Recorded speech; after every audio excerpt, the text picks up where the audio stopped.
Hello students, now today we start the practice of numericals of the chapter vectors and the topic vectors addition. So आज हम बात करेंगे कुछ numericals के बारे में जो कि हमारे analytical method of vector addition पर based होगा. Analytical method of vector addition पर बेस्ड हम फर्स्ट न्यूमेरिकल की बात करेंगे. तो इन द फर्स्ट न्यूमेरिकल जो कि आपको यहाँ पर दिया गया है, इन द फर्स्ट न्यूमेरिकल हमें दे रखे हैं दो फोर्सेस दे रखे हैं 5 न्यूटन एंड 7 न्यूटन के, जो एक दूसरे से 60 डिग्री के एंगल पर एक्ट कर रहे हैं.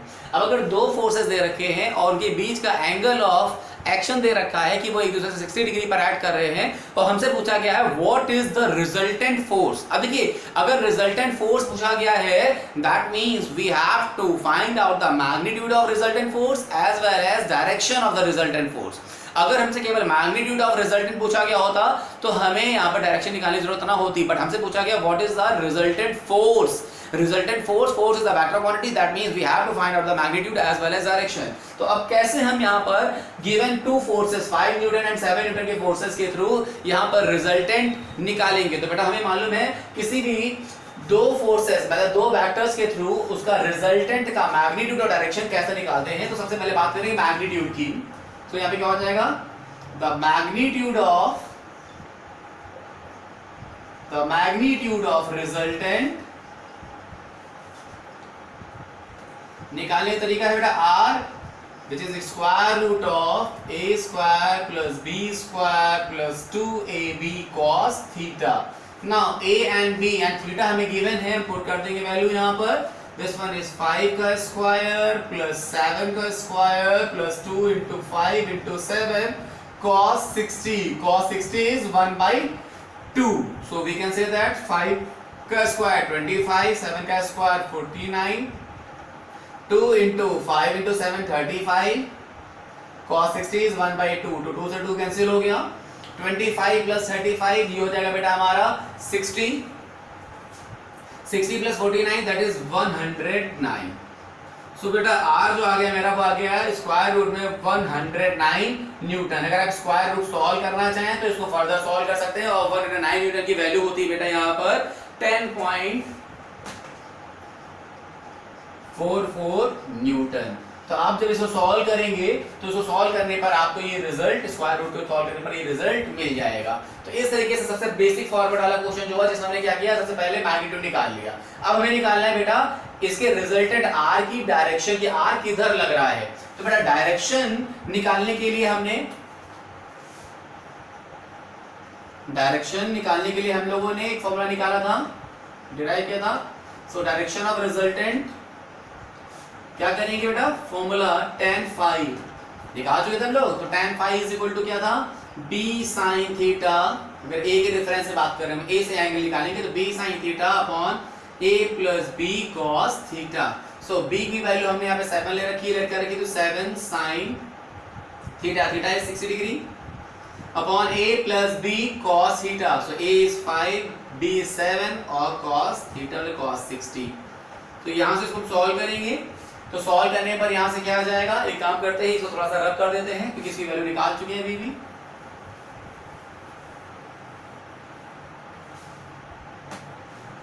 तो यहाँ से tan phi कितना आ जाएगा, tan phi आ जाएगा 7 sin 60. sin 60 की वैल्यू बेटा that is √3 by 2 upon 5 plus 7 cos 60 की वैल्यू बेटा 1 by 2.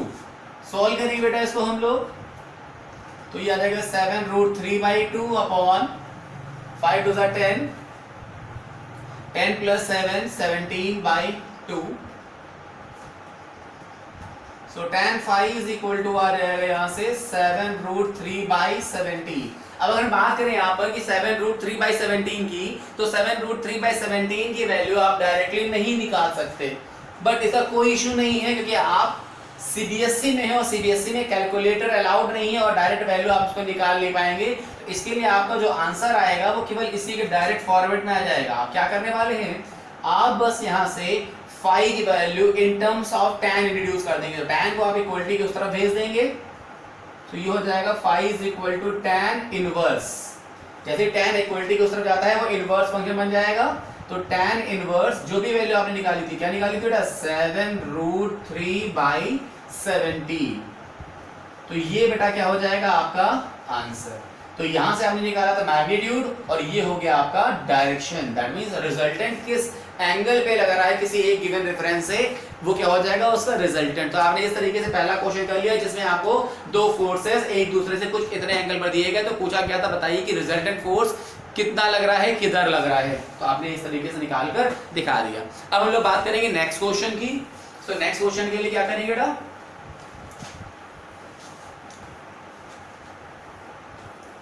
तो सबसे पहले क्वेश्चन रीड कर लीजिए।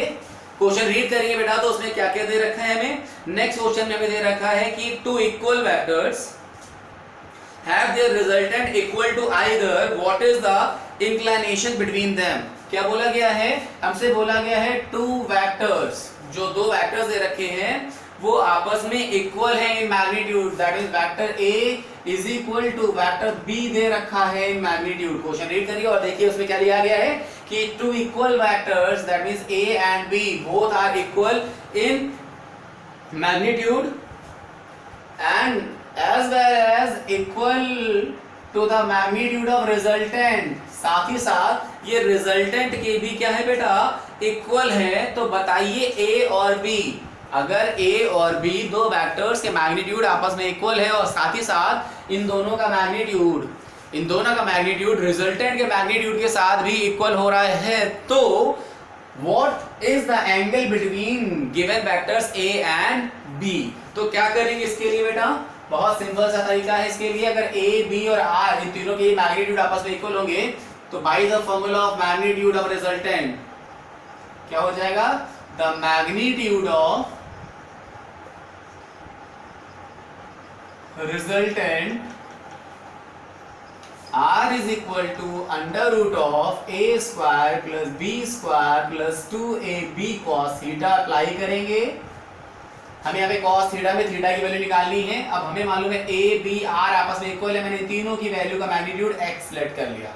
Now put the values, so x is equal to x square plus x square plus 2x into x, that means x square cos theta.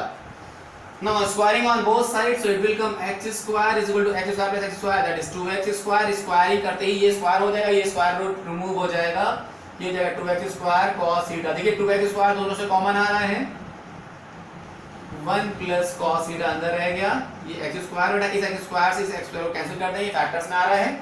इस 2 को उधर भेज दिया तो यहाँ से क्या आ जाएगा, यहाँ से आ जाएगा 1 plus cos theta is equal to 2 उधर भेजा तो 1/2 हो जाएगा। सो cos थीटा कितना हो जाएगा, cos थीटा हो जाएगा ऐसे 1/2, ये 1 उधर गया माइनस का हो जाएगा। So 1/2 minus 1 that is minus 1/2। So cos theta आ गया माइनस 1/2। अब ये 1/2 कब आता है, माइनस में। तो इसके लिए बेटा आपको ये चीज पता होनी चाहिए और ये आपको पता होगी। अगर नहीं है तो आपको थोड़ा सा टेबल याद करना होगा ट्रिग्नोमेट्री रेशियो के एंगल का। सो माइनस 1/2 आता है बेटा यहाँ पे cos 120 पर। तो cos थीटा कितना हो गया यहाँ पे, cos 120। देखिए 1/2 आता है cos 60 पर माइनस 1/2 आता है cos 120 पर। तो थीटा की वैल्यू यहाँ से कितनी आ गई, थीटा की वैल्यू आ गई 120 डिग्री। ये आ गया हमारा आंसर। तो अगर हमारे पास दो इक्वल वेक्टर्स दे रखे थे इन मैग्नीट्यूड और the magnitude of resultant is also equal to either, then what is the angle between the given two vectors is 120 degree। I hope आपको ये न्यूमेरिकल भी क्लियर हो गया होगा। अब हम लोग बात करते हैं थर्ड न्यूमेरिकल की। तो थर्ड के लिए फिर से इसको रब कर देंगे और थर्ड न्यूमेरिकल सॉल्व करेंगे। अब आप क्या करेंगे, थर्ड न्यूमेरिकल को रीड करिए फटाफट जल्दी से, जो आपकी बोर्ड में नजर आ रहा होगा। नाउ थर्ड न्यूमेरिकल क्या है बेटा, हमारे पास हमें दे रखा है two forces whose magnitude are in the ratio of 3:5। हमें दो फोर्स दे रखे हैं जिनके मैग्नीट्यूड का रेशियो आपस में 3:5 है। Give a resultant of 35 Newton. और उन दोनों फोर्सेस का जो रिजल्टेंट मिल रहा है, उन दोनों वेक्टर का जो रिजल्टेंट मिल रहा है वो 35 न्यूटन मिल रहा है।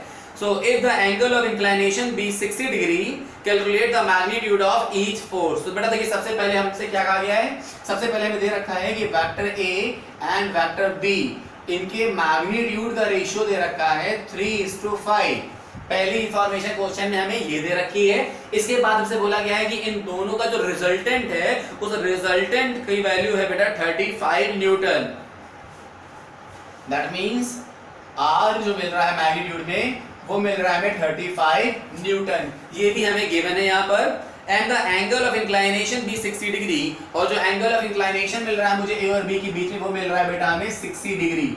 ये इंफॉर्मेशन हमें दे रखी है और हमसे पूछा गया है कि बताइए ए और बी की इंडिविजुअल वैल्यूज क्या है। ये 3:5 हमें इनका रेशियो दिया गया है, इनकी वैल्यू दी गई है, हमें इनकी वैल्यू निकालनी है ए और बी का मैग्नीट्यूड एक्चुअल में इंडिविजुअल कितना है। तो उसके लिए बेटा हम क्या करेंगे, एक बार क्वेश्चन रीड कर लीजिए फिर से आप, अगर कहीं भी कोई डाउट हो। तो हमें दे रखा a/b = 3/5, तो हम इसको लिख सकते हैं a/b can be written as 3x/5x भी कह सकते हैं, या x फैक्टर ले ले तो इस तरह से कह सकते हैं। तो आप जो भी लेना चाहें आप ले सकते हैं, कोई दिक्कत वाली बात नहीं है। Now as we know that if a/b = 3/5, so we can say that a is equal to 3/5 times of b. Now the magnitude of resultant, formula क्या निकाला था हम लोगों ने, हमने निकाला था the magnitude of resultant, that is r, which is equal to square root of a square plus b square plus 2ab cos theta। ये फॉर्मूला यूज किया था, जिसमें हम क्या करेंगे, अब a की वैल्यू b के टर्म में पुट कर दे रहे हैं, इसे b निकल आएगा, फिर b की वैल्यू आप पुट कर देंगे तो a निकल आएगा। तो r की वैल्यू थी 35 newton under root of a क्या है बेटा 3/5 b, तो कह सकते हैं 3/5 b का स्क्वायर प्लस b का square plus 2 3/5 b into b cos theta की वैल्यू रखी cos 60। cos 60 की वैल्यू बेटा क्या थी 1/2, so we can say that it is 35 is equal to square root में ये हो जाएगा 3/5 b स्क्वायर, तो मतलब 9/25 b square plus b square, ये बेटा cos 60 के 1/2 से 2 चला जाएगा, ये हो जाएगा बेटा कितना प्लस 3/5 b स्क्वायर। अब बेटा एक काम करेंगे, हम इसको रीअरेंज कर लेंगे, सॉल्व कर लेंगे, एलसीएम ले लेते हैं। ये हो जाएगा 9b square plus 25b square plus 5 25 15b square, तो ये कुछ आ गया बेटा हमारा 25 प्लस 15 दैट इज 40 प्लस 9 49, तो ये आ रहा है बेटा हमारा कितना 49b square by 25 that is 35। अब बेटा अगर स्क्वायर रूट ले लेंगे तो 49 is 7, 25 is 5, so 7b/5 हो जाएगा इक्वल टू 3। एक काम करते हैं, थोड़ा सा रब कर लेते हैं इसको,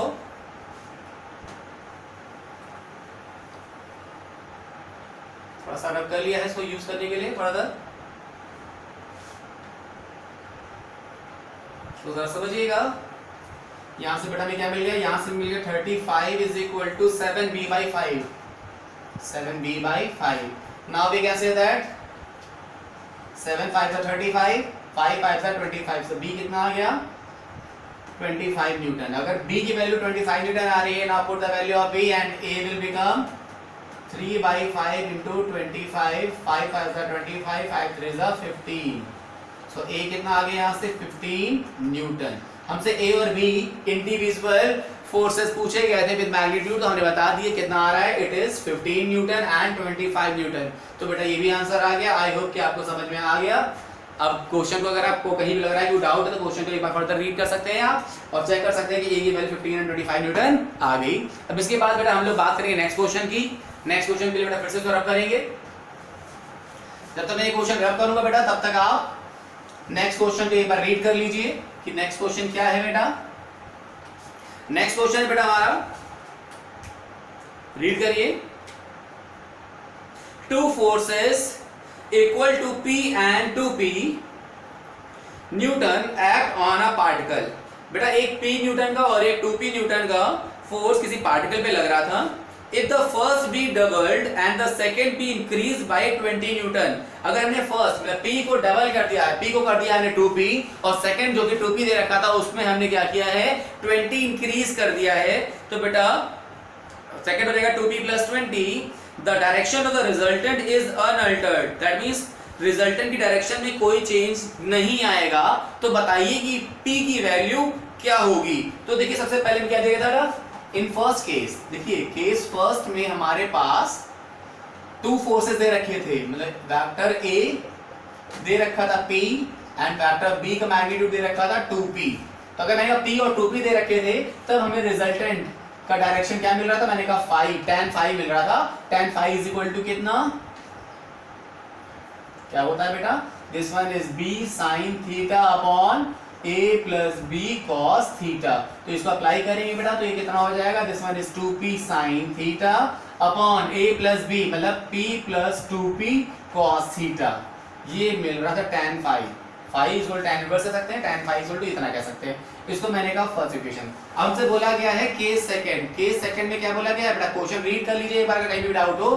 क्वेश्चन में सेकंड पार्ट में क्या बोला गया है कि अगर हमने a डैश बोल दिया इसको, इसमें क्या किया, हमने डबल कर दिया, मतलब इसको हमने कर दिया 2p और b डैश में क्या कर दिया 20 ऐड कर दिया तो 2p प्लस 20 कर दिया।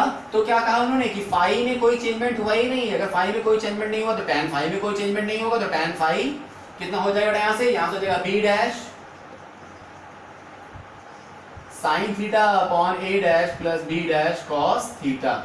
ये एंगल में कोई चेंजमेंट किया नहीं था बेटा, क्योंकि मैग्नीट्यूड में चेंज किया है कुछ इस तरीके से देखिएगा।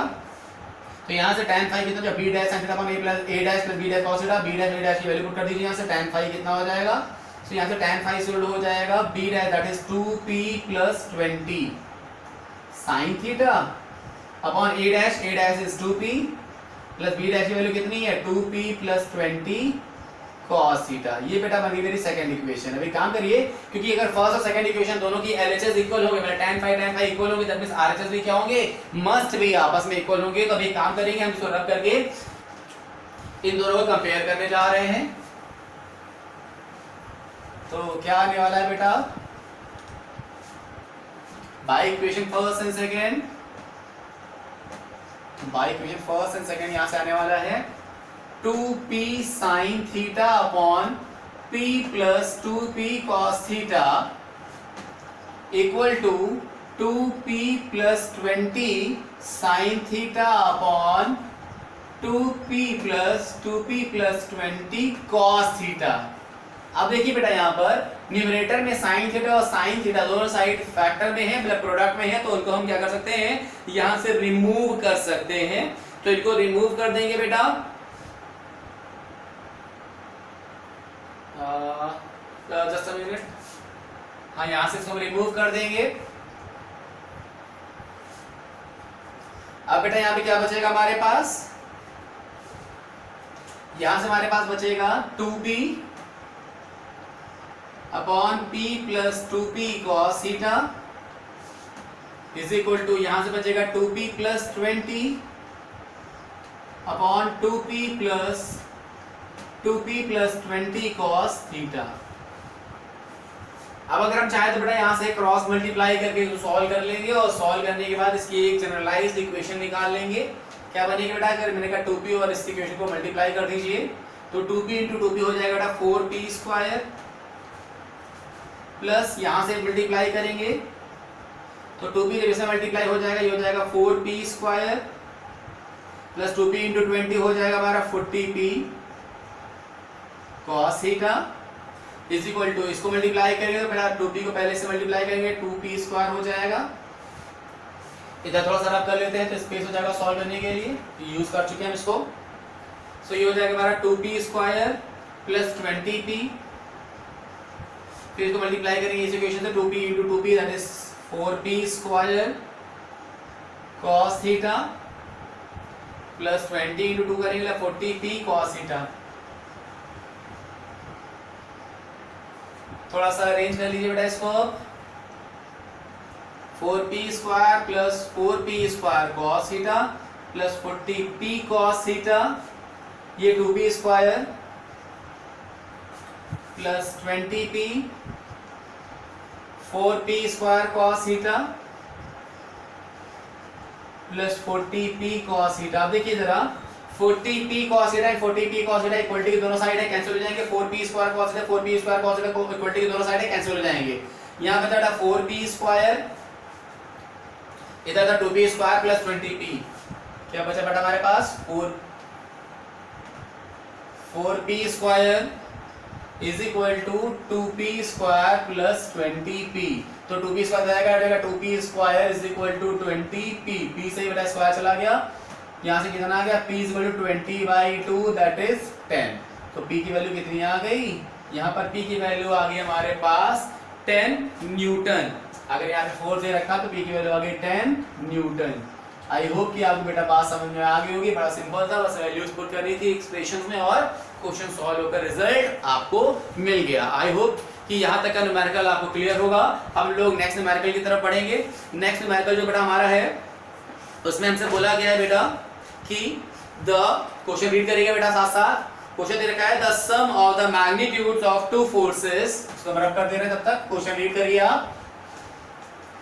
क्वेश्चन रीड करिए फटाफट। क्वेश्चन है बेटा आपके पास the sum of the magnitudes of two forces acting at a point is 18 newton. मतलब जो दो फोर्सेस दे रखे हैं उनके मैग्नीट्यूड का जो आपस की वैल्यू आ रही है वो आ रही है 18 न्यूटन। मतलब उनके मैग्नीट्यूड का सम हमें 18 न्यूटन दे रहा है। तो अगर मैंने कहा दो वेक्टर्स ले रखे थे ए और बी, तो ए वेक्टर का मैग्नीट्यूड प्लस बी वेक्टर का मैग्नीट्यूड मिलकर हमें दे रहा है 18 न्यूटन। दैट मींस कह सकते हैं हम a plus B is equal to 18 दे रखा है हमें। पहली चीज ये गिवन है हमें। दूसरा बेटा बोला गया इसके बाद and the magnitude of the resultant is 12 Newton. और इनका जो रिजल्टेंट आ रहा है उसका मैग्नीट्यूड बेटा हमें दे रखा है 12 न्यूटन। दैट मींस r दे रखा है हमें कितना 12 न्यूटन। ये ध्यान रखिएगा, इसको क्वेश्चन रीड करिए ध्यान से। इसके बाद हमसे बोला गया है बेटा if the resultant makes an angle of 90 degree with a force of smaller magnitude। अब थोड़ा सा ट्विस्ट है, जरा ध्यान दीजिएगा। हमारे पास दो वेक्टर थे, vector a and vector b, और हमसे बोला गया है जो रिजल्टेंट है वो a और b में से जो स्मॉलर वन है उससे 90 डिग्री एंगल बना रहा है। अब ये तो मैं नहीं मालूम कि a और b में कौन सा स्मॉलर है, तो हमें लेट करना पड़ेगा। तो मैंने लेट कर लिया, यहाँ से let vector a is smaller than vector b, then vector r makes an angle 90 degree with vector a।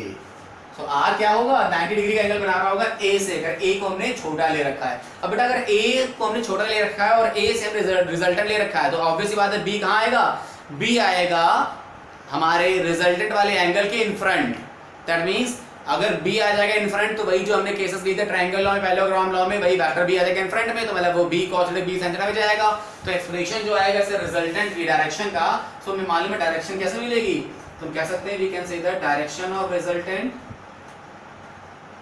का जो फॉर्मूला हमने निकाला था वही यूज हो जाएगा tan phi। अब a तो r के अलोंग हो, मतलब r के साथ हो गया एंगल में, तो इन फ्रंट b आएगा, तो यहाँ पे क्या आ जाएगा tan phi इक्वल टू हो जाएगा b sin theta upon a plus b cos theta.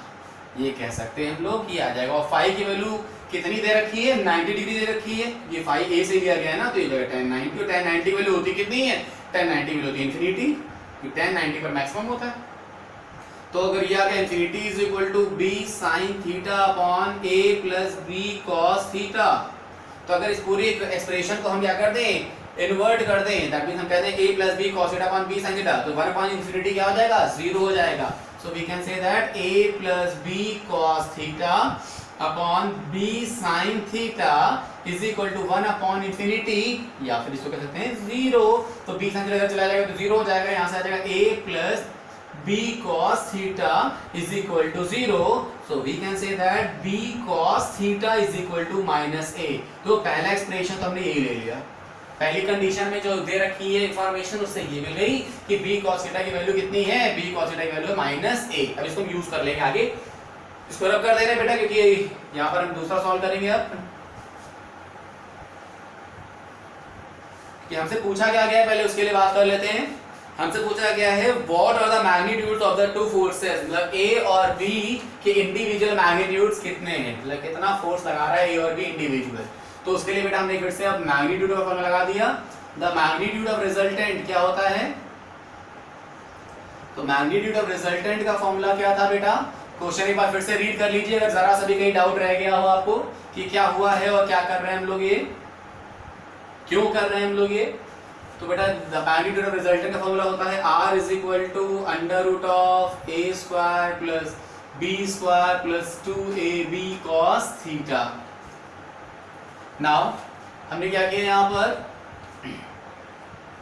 हमने यहां से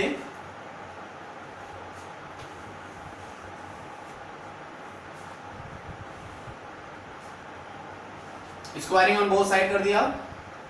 स्क्वायरिंग ऑन बोथ साइड करते ही क्या हो जाएगा, ये हो जाएगा हमारा R square is equal to A square plus B square plus 2ab cos theta. R square कितना हो जाएगा, यहाँ पे 12 न्यूटन का स्क्वायर हो जाएगा। आर की क्या लिख सकते हैं क्या, 12 का स्क्वायर कर देंगे बेटा कितना हो जाएगा 144 is equal to A square plus B square plus 2ab cos theta. अब देखिए b cos थीटा की वैल्यू क्या थी, minus a, so we can put this value in that expression, so it will become a square plus b square plus 2ab cos theta is equal to minus a। अब बेटा हमने इस b cos theta is equal to minus a की value यहाँ पे put कर दी है, use कर लिया तो इसको रब कर दे रहे हैं और यहाँ पे यूज करते हैं इसको फर्दर आगे सॉल्व करते हैं। 144 is equal to a square b square क्या लिख सकते हैं बेटा, a plus b is equal to 18 था, so we can say that b is equal to 18 minus a। यहाँ से हम बना सकते हैं इस इक्वेशन को b is equal to 18 minus a, so ये हो जाएगा बेटा प्लस b की जगह हमने 18 minus a का होल स्क्वायर, ये हो जाएगा a into a square minus n आगे आ जाएगा तो माइनस का 2a square, so this one is 144 a square minus 2a square, this one is minus a square, so 18 minus a का whole square minus a square. इसको solve करेंगे ये हो जाएगा 144 18 का square a square minus b square, sorry a minus b का whole square formula लगा देंगे तो a माइनस b का होल स्क्वायर फॉर्मूला लगाएंगे तो 18 का स्क्वायर आ जाएगा। 18 का स्क्वायर हो जाएगा 324 a स्क्वायर, यहाँ पर हो जाएगा प्लस का a स्क्वायर माइनस 2ab, तो 2 into 18 36 हो जाएगा a minus a square, a square से a स्क्वायर चला जाएगा बेटा यहाँ से, ये आ जाएगा कितना आपका 36 m इधर लिया है और 144 उधर भेज दिया हो जाएगा 324 माइनस 144, a की वैल्यू कितनी आ जाएगी यहाँ से 324 माइनस 144 करेंगे तो 324 माइनस 144 इज इक्वल टू आ जाएगा 180 डिवाइडेड बाई 36, इधर भेज दिया। अब 36 और 80 180 को हम आपस में डिवाइड करेंगे तो इसकी वैल्यू आ जाएगी कितनी, 180 डिवाइडेड बाई 36 इज 5 6 30 5 3 15 15 और 3 18 हो जाएगा, दैट मींस ये आ जाएगा 5 180 divided by 36 is 5, so a की वैल्यू आ गई 5। अगर a की वैल्यू 5 न्यूटन आ रही है तो b की वैल्यू कितनी हो जाएगी, सो b की वैल्यू यहाँ से आ जाएगी 18 माइनस 5 दैट इज 13 न्यूटन। तो इस तरीके से हमने a और b की वैल्यू निकाल ली जो हमसे पूछी गई थी। तो आई होप आपको कुछ हद तक क्वेश्चन किस तरीके से सॉल्व करने हैं analytical method of vector addition के वो क्लियर हो गया होगा। अब आप एक काम करिएगा, मैं आपको कुछ न्यूमेरिकल असाइनमेंट्स भी प्रोवाइड कर दूंगा इन द नेक्स्ट लेक्चर, जिसको आप एक काम करिएगा ट्राई करिएगा। तो आज के लिए इतना ही, कुछ और न्यूमेरिकल ट्राई करेंगे नेक्स्ट टाइम पे, तब तक के लिए धन्यवाद।